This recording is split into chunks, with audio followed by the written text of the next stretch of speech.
The call came on a Tuesday morning, slicing through the quiet concentration of my quarterly reports. I was in my home office, really just the second bedroom of my modest apartment, when my dad's name flashed on the screen. "Hi, Dad," I said, my eyes still tracking a revenue forecast on my laptop. "Claire, we need to talk." His tone had that specific weight to it, the one that usually preceded news of a family crisis or a request for a loan. "What's wrong?" I asked. A long, static-filled pause was followed by a heavy exhale. "I'm afraid I have some bad news. About your trust fund."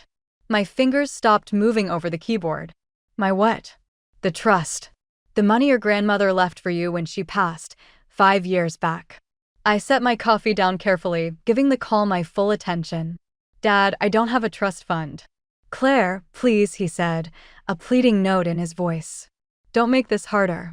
I know this is difficult, but your mother and we had to make a decision about those funds." "What funds?" "Grandma Rose left me her sapphire pendant, her recipe box, and about 300 old photos." There was no money. Another silence, even heavier than the first. "Claire," he said slowly, as if explaining to a child. "Your grandmother left you $400,000. We've been administering it for you. The monthly allowance you get? That's from the interest." A laugh burst out of me before I could stop it. "What allowance?" "The $3,000. Every month." I laughed harder, the sound echoing in my small, quiet office. "Let me get this straight. You believe you've been sending me $3,000 every month from a trust fund I've never heard of?" "It's not a belief, it's a fact," he said, his voice tightening defensively. "We were managing your inheritance responsibly, providing a modest stipend so you could focus on your computer projects without financial pressure." I switched to speakerphone, wiping a stray tear of bewildered laughter from my cheek. This was surreal. "My computer projects?" "Yes, the websites, the coding, whatever it is you do on all those screens all day." "Dad," I said, forcing my voice level. "Start from the absolute beginning. Are you stating, as a fact, that Grandma Rose bequeathed me $400,000? "I'm not stating it, I'm telling you. It was in the will." "And you're certain, beyond any doubt, that for the last 3 years, you have been sending me a monthly distribution from this fund?" "Yes. $3,000. Every single month." "Up until now?" I asked, my eyes narrowing. He hesitated. The line hummed softly. "Claire, your brother Zachary. He had a sudden opportunity. A business venture. He needed capital, $180,000, right away, or the whole thing vanished." A cold, familiar dread coiled in my gut. "Dad, no. You didn't. We used the principal from the trust to secure his startup," he said in a rush. "But you have to see, it's for the family. Zach's venture is a sure thing. When it succeeds, we'll replenish everything. With interest." I sat there in my converted bedroom, surrounded by the glowing data of my companies, utterly speechless. The pieces of his reality and mine lay in jagged fragments between us. "So, to be perfectly clear," I said, my voice flat with disbelief, "you believe you've been subsidizing my life with money from an inheritance I never got, and you've just spent a large chunk of that phantom cash on Zachary's business." "It's not phantom cash, Claire," he insisted, frustration edging into his tone. "It was real. It's just currently allocated. I'm calling to tell you the monthly payments are stopping." A hollow laugh escaped me, devoid of any real humor. I was simply dumbfounded. "Dad, I'm sorry to shatter the illusion, but Grandma Rose left me a brooch, not a brokerage account. And you have never, not once, sent me a monthly check." "That's impossible," he shot back, his confidence unshaken. "We set up an automatic transfer to your checking account at First National. Every month. Like clockwork." Driven by a mix of curiosity and absurdity, I pulled up my banking portal on the laptop. I navigated to the transaction history for my primary checking account, the one I used for routine expenses. And there they were. Line after line, dated the 3rd of each month for the past 36 months. Transfer in Harrison Family Trust, $3,000. "Oh, wow," I breathed out, the air leaving my lungs. "What?" my father asked, hearing the shift in my tone. "You're right, Dad. The transfers are there. $3,000. Every month." I could almost hear his satisfied nod through the phone. See? I told you it was real. Then I started laughing again, a deep, uncontrollable sound that made it hard to catch my breath. Because, oh, this is too much. Because what, Claire? He demanded, confused and now a little irritated. Because $3,000 a month I finally managed is what I find between the couch cushions. It's literal pocket change. I never even noticed those deposits. The silence on his end was absolute, a vacuum. Dad, do you actually want to know what I do for a living? You work with your computers, he said, but his certainty was finally cracking. I own and operate 4 technology companies. Last year, their combined revenue was just over $300 million. The silence that followed was so profound and lengthy I checked the screen to see if the call had dropped. Dad, Claire, stop this. It's not amusing. I'm dead serious. Would you like me to courier over last year's audited financial statements? I opened my wealth management dashboard. In fact, let me give you a real-time snapshot. That checking account at First National? The one you've been diligently feeding $3,000 a month? Its current balance is $14.7 million. I use it for petty cash. That can't be true. Need a screenshot? But first, humor me. What's Zachary's big venture called? He sounded dazed. It's a food truck concept. Rolling Gourmet. He says it's going to change the landscape of casual dining. My fingers flew across the keyboard, accessing my private equity portfolio. A few keystrokes later, I found the entry. Another wave of incredulous laughter hit me. Dad, I said, shaking my head at the screen. I own Rolling Gourmet. What? The word was a stunned exhale. 6 months ago, I explained, my voice calm amidst the surreal storm. Zachary pitched me his business plan. It was solid. I funded the entire seed round through one of my venture firms. I own 60% of Rolling Gourmet. The silence from my father's end was so complete it felt like a physical pressure. I pictured him sitting in his favorite armchair, the receiver growing heavy in his hand. Are you telling me, he began, each word measured with stunned care, that Zach took what we thought was your money to start a company that you already own? No, Dad. There is no my money in the way you think. Zachary used his operating capital, the funds I provided as his lead investor, to launch a business I already backed. Your money never entered that equation. I don't follow. Let me reconstruct the timeline, I said, leaning forward. For 3 years, you and Mom have been withdrawing $3,000 a month from your personal savings and sending it to me, under the sincere belief it was the interest from a non-existent inheritance. Concurrently and completely independently, I funded Zachary's startup with a significant investment. You were operating in a parallel financial universe, one you built for me without my knowledge. I could almost hear the synaptic struggle through the phone line. Claire, he said, his voice thick with confusion and a dawning, different kind of alarm. If what you're saying is true, if you have that kind of wealth, why the apartment? Why the 10-year-old sedan in the parking lot? Because I don't equate net worth with self-worth. The apartment is quiet and has good light. The car starts every morning. I invest in technology and people, not real estate and automotive statements. But we assumed, your mother and I, we just thought. You thought I was treading water I finished for him, not unkindly.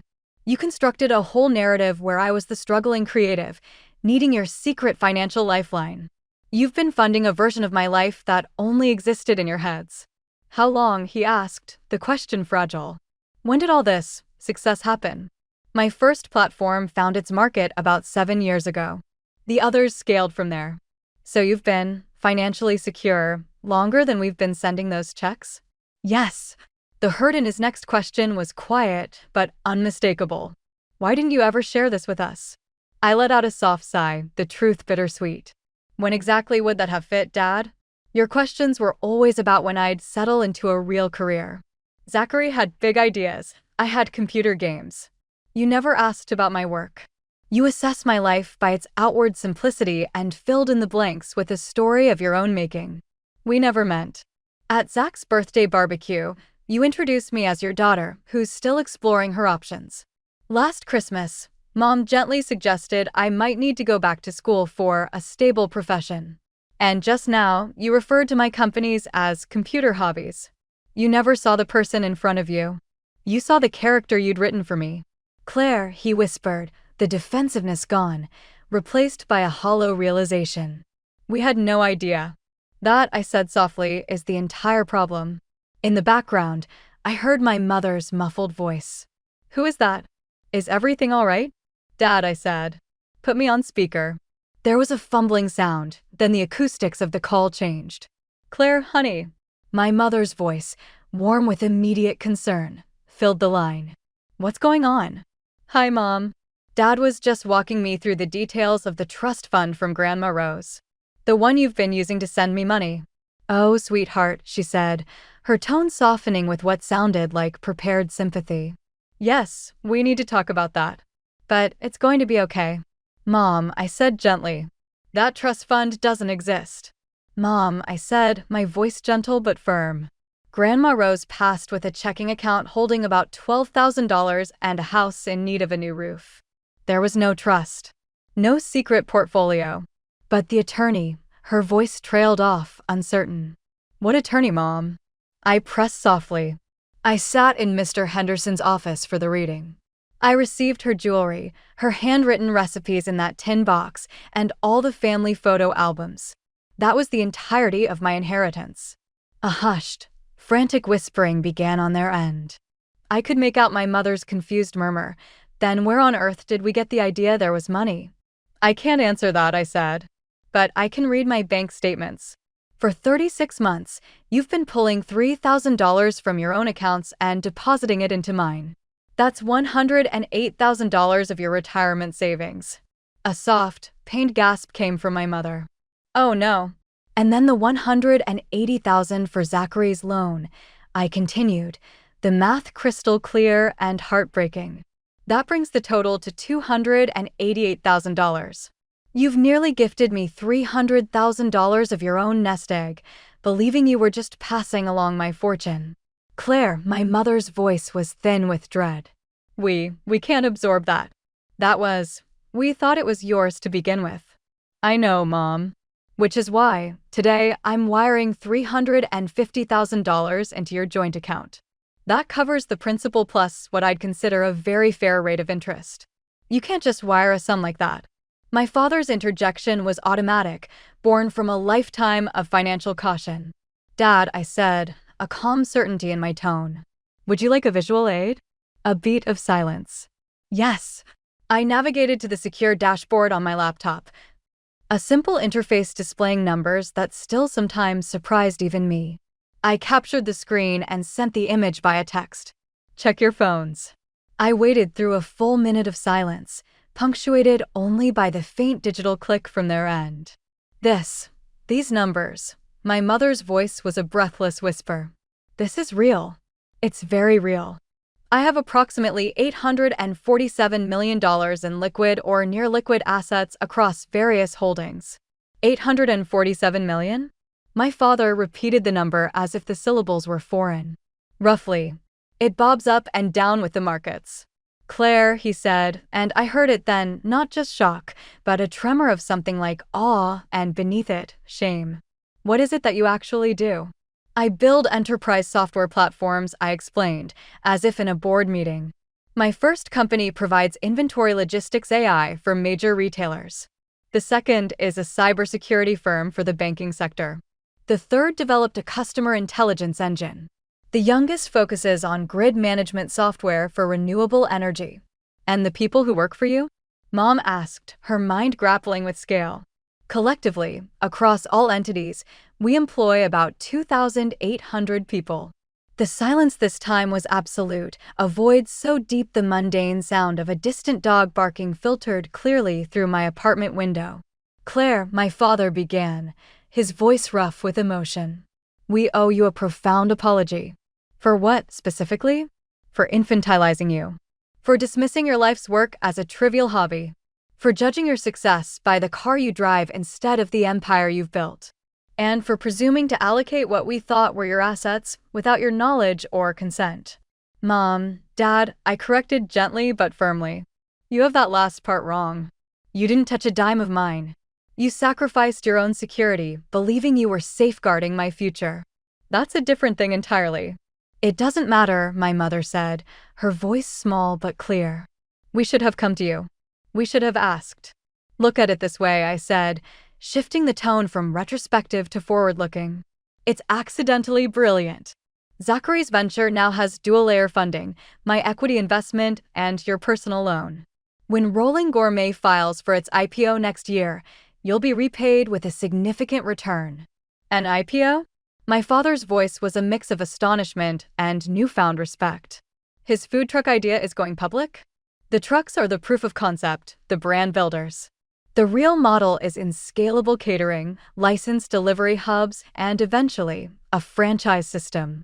Conservative valuation puts the company around $50 million within 24 months. And you hold 60%, he stated, beginning to truly comprehend the scale. I do. What does that actually mean in practical terms? It means Zachary's win is directly my win. Our successes are financially and operationally intertwined. I'm not just his sister. I'm his board chair and largest shareholder. I heard the muffled sound of their hands covering the receiver, followed by urgent whispering.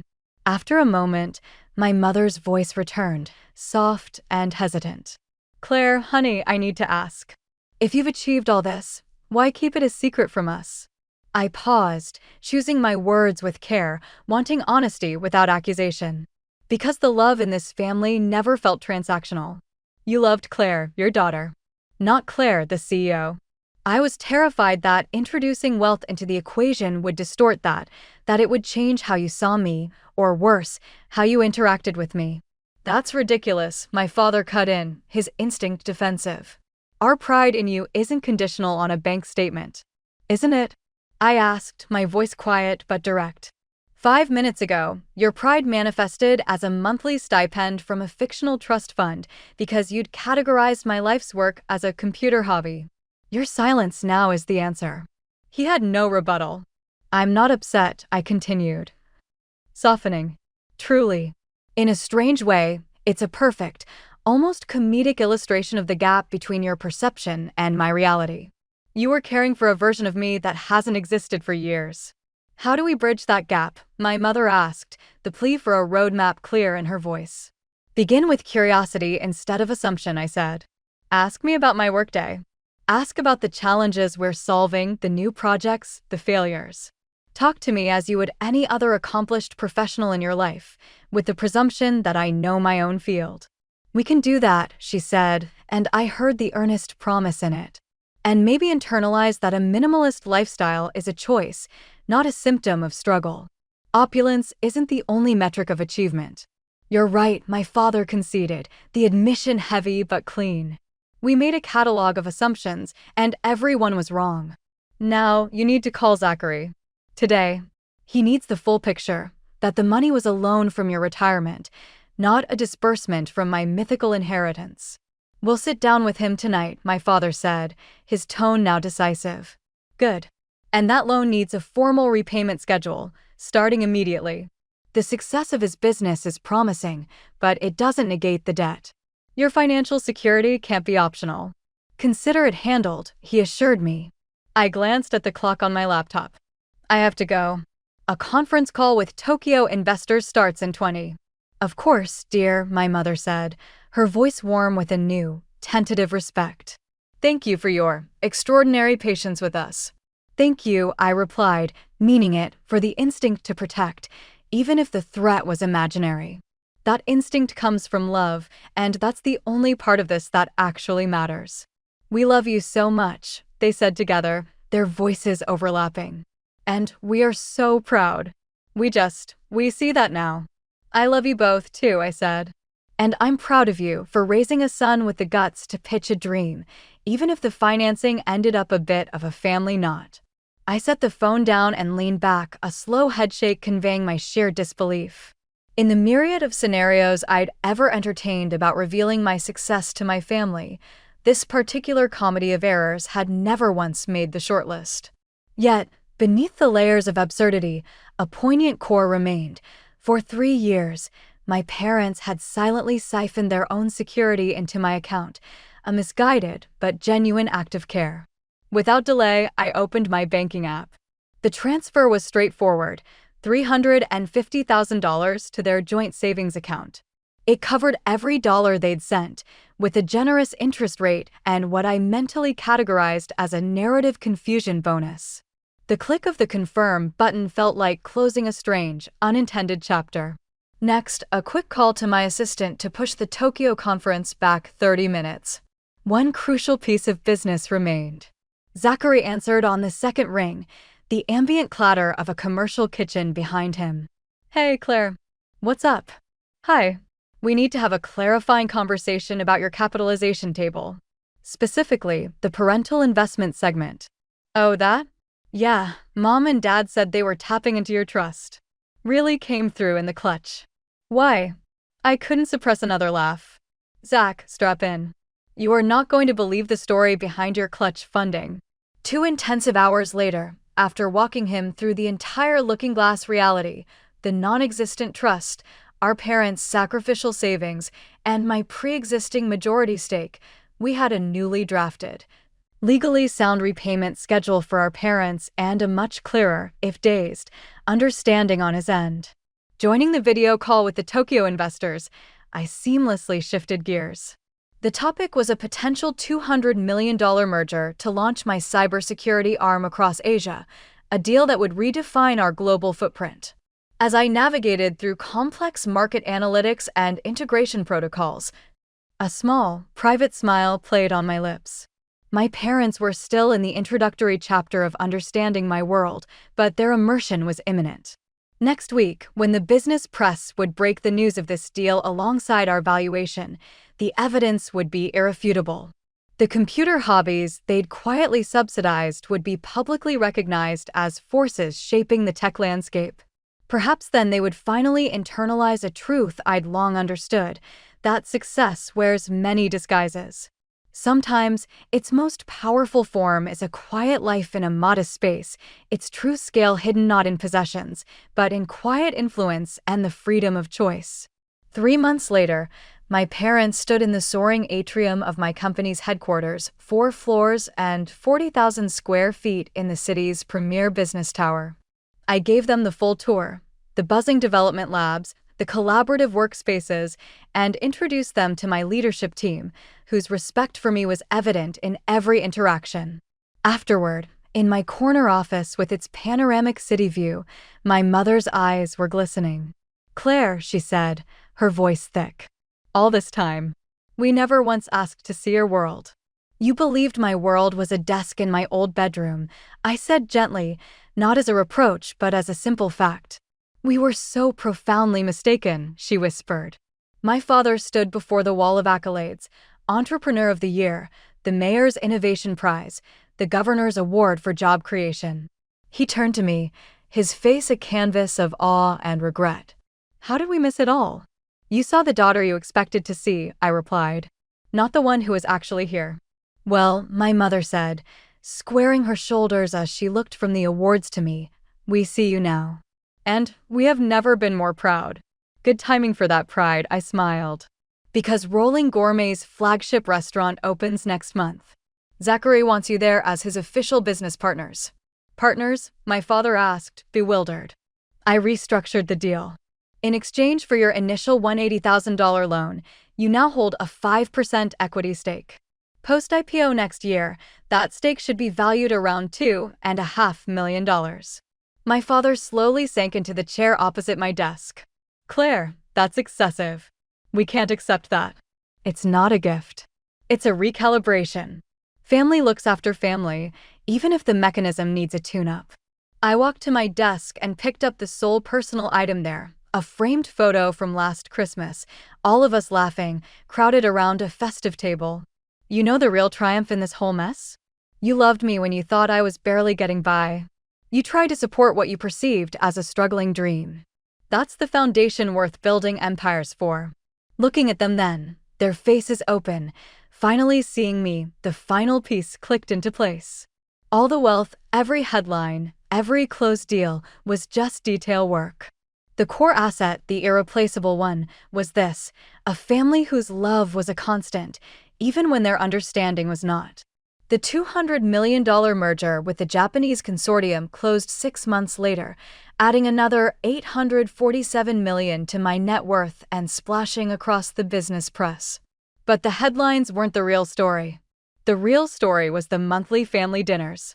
It was my father asking thoughtful questions about market saturation and my mother genuinely listening to my challenges with international teams. It was watching Zachary's business thrive, buoyed by both strategic guidance and unwavering familial belief.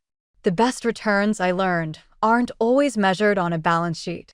The most critical investment is often just the decision to truly see and celebrate the people right in front of you.